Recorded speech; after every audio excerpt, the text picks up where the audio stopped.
Enzo Recto, kalaban ang katiwalian at kasinungalingan, kakampi sa katotohanan at kabutihan.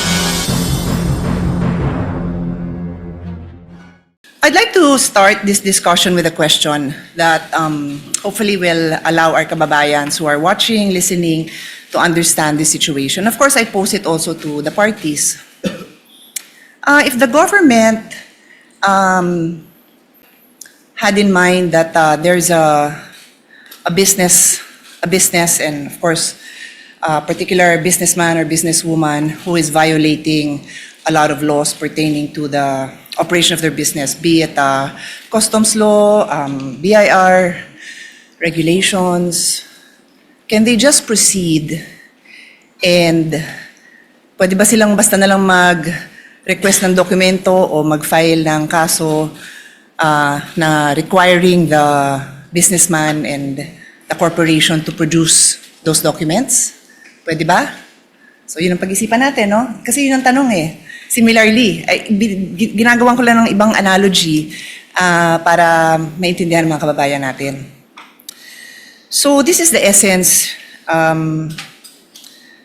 dear colleagues, parties, of the principle of due process. This is ingrained in our Constitution. Totoo po na may karapatan ang gobyerno at obligasyon ng gobyernong patakbuhin ng maayos ang gobyerno, but it is always with due respect to the rights of every individual Filipino. That is the right to life, liberty, and property. So bago mo sagasaan yung right to life, liberty, and property, siguraduhin mo lang na may basehan ka. Yun lang naman ang sabi. So of course, ako, gusto ko talaga na maayos ang patakbo ng gobyerno para if somebody's life is also in danger, then government has to step up and prevent somebody's liberty. Kasi nga, sinasagasaan niya yung life and liberty ng ibang tao. So it's a balance, no? I think we can all agree it's a balance. So I want to go straight into a landmark case and I will ask both parties for their legal opinions on it kasi it is a legal proceeding. Pero gawin nyo lang simple para hindi masyado complicated para sa mga nakikinig sa atin. So in the landmark case of Stonehill versus Diokno, 1967 pa po to, karamihan ng mga lawyers hindi pa pinapanganak. The importance of due process was highlighted and the Supreme Court discussed 2 points. General warrants are void. Sabi ng Supreme Court, a warrant must be issued on probable cause for one specific offense and must particularly describe the thing being seized. So kailangan particular ang description dun sa warrant. Warrants that leave it to the discretion of the officers serving them to decide what to seize or general warrants are outlawed by the Constitution because they place the sanctity of the home and privacy at the mercy of prosecutors. So sinabi dito na kailangan specific. Take note warrant ito ha. So naman ang pinag-uusapan natin. Alam ko po yun. Pero I'm pointing it out kasi ang magiging tanong ko later on is kung relevant ito sa kaso. Okay? The other principle that was established in Stonehill versus Diokno was the exclusionary rule. Evidence obtained through an unconstitutional search is inadmissible for any purpose in any proceeding. Ito po yung tinatawag na the fruit of the poison tree.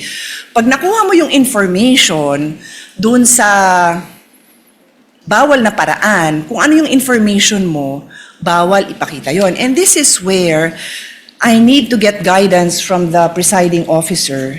If I'm allowed, I don't have to name names, to share the discussion that we had in caucus para lang mabanggit ko na ito yung mga provisions of law na napag-usapan.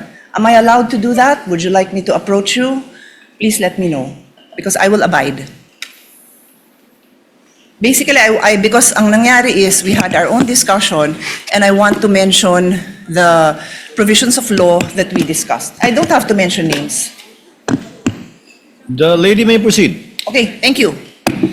So, tungkol dito sa exclusionary rule, ulitin ko, fruits of the poison tree, dun nga sa aming very open discussion, and I thank many of our colleagues who were I think we engaged in a fruitful discussion for some, not for all. I think yung iba talagang gustong makipag-debate at di-debate kasi gusto ko rin matuto, no? I think all of you will attest na I also wanted to learn from all of you kung anong perceptions nyo sa batas, kung ano din yung sinasabi ng mga abogado nyo. So dun sa fruits of the poison tree, sabi ko, kung yung pinanggalingan ng mga dokumento bawal na kunin ng basta-basta, then paano mo gagamitin? And meron kasing observation na lumabas na kasi yung documents na yon sa House. So nakita na ng publiko sa House. So sabi ko, pero if I will look at, and this is where I will pose the question to all of you, no? Medyo layered so pasensya na sa medyo complicated. Yung isang concern ng defense na nabasa ko is that hindi nag-allege ng ultimate facts. Hindi klaro kung ano yung naging kasalanan at hindi na-identify ng maayos itong facts na to that lead to a conclusion of law. So, wala daw yun. Later on, I will ask both parties again to also clarify that. But the point is, kung walang basihan yung paglabas ng ebidensya na yon, it is the fruit of the poison tree, then you cannot use it. So yun yung importante dito kasi I'm sure nakita nyo no sa korte kahit sabihin nyo pong sa mga legal drama na na-throw out, the case is thrown out because na-violate ang due process. So that's the discussion I want to have. I want to hear both ha. Wala akong kinikilingan dito. I'm just explaining na yun yung argument ng defense na walang due process, kulang at why prosecution would you say na nasusunod yung due process. And before I give the floor to the parties, yung sinabi kong kaso na Stonehill versus Diokno, very interestingly, involves the esteemed father of our colleague, Congressman Prosecutor Chel Diokno. In the case of Stonehill versus Diokno, the father of Congressman Diokno was the Secretary of Justice.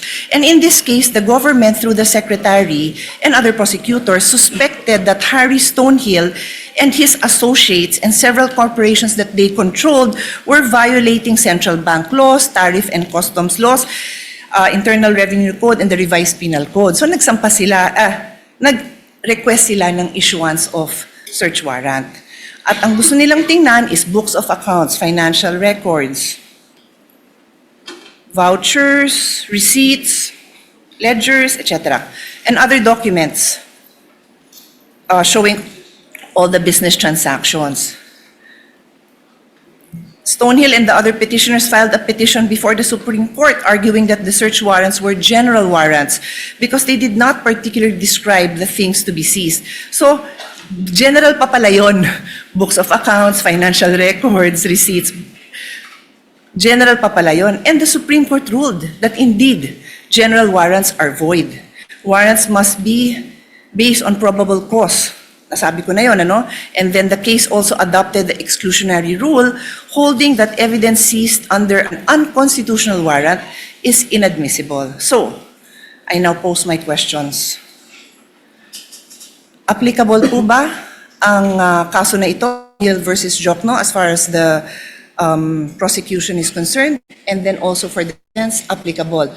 Take note, I've read most of the pleadings, well, all of the pleadings, mahahaba sila.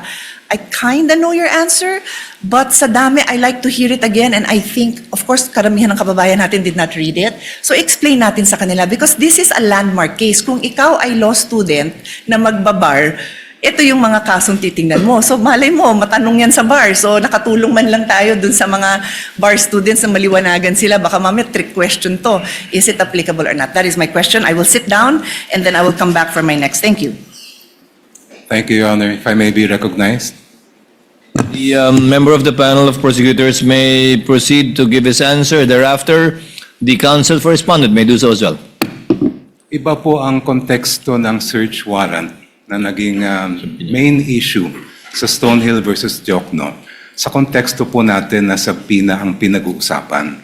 Ang search warrant po, ang governing law po dyan ay nasa Bill of Rights natin, Article 3, Section 3. At kaya siya nandun dahil very invasive po ang search warrant. Pag ang isang judge ay nag-issue ng search warrant, pwedeng pasukin yung opisina o yung bahay ng person involved, pwedeng halongkatin yung lahat ng mga gamit niya doon sa kanyang opisina o sa kanyang bahay.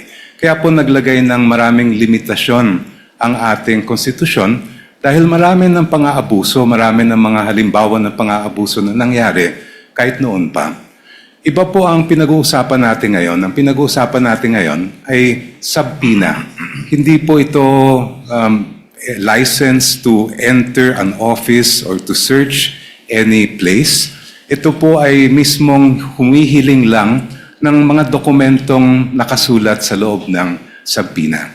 Therefore, the contexts are very different. When we speak of a search warrant, I do agree there should be very specific limitations on how that warrant can be enforced. Pagdating naman po sa subpoena, meron din po yan, but that is not governed by the Constitution. It's governed by Rule 21 of the Rules of Civil Procedure, which basically provide that for a subpoena to be valid, it must be relevant and it must be definite. Ibig po sa relevance ay may kinalaman o may kaugnayan yan sa mga kailangan patunayan ng mga facts. At ang pagdating naman sa definiteness ay klaro kung anong mga iba't ibang dokumento ang hinihingi. In our case, we respectfully submit, Your Honors, that we have met both the standards of relevance and materiality. The BIR records, the bank records, and the records of the Anti-Money Laundering Council are relevant to the facts in issue pertaining to the charges of unexplained wealth. Hindi po natin malalaman kung talagang merong unexplained wealth ang Vice President kung hindi natin mabubuksan yung kanyang mga bank records, kung hindi rin natin makikita at mailalatag ang anti-money laundering at BIR records po nila. And insofar as definiteness is concerned, we have specified the particular documents that we are requesting, and we have included as well an explanation of why those are important. Kaya sa aming pananaw po ay we have satisfied the requirements for a subpoena do Sesteco. Thank you. Bunyog, bunyog, halikan na kasama ka. Bunyog, kapag buklod ay may pag-asa. Luzon, Visayas, Mindanao, isa ang pananaw. Sa bagong Pilipinas ang bunyog isisigaw. Bunyog.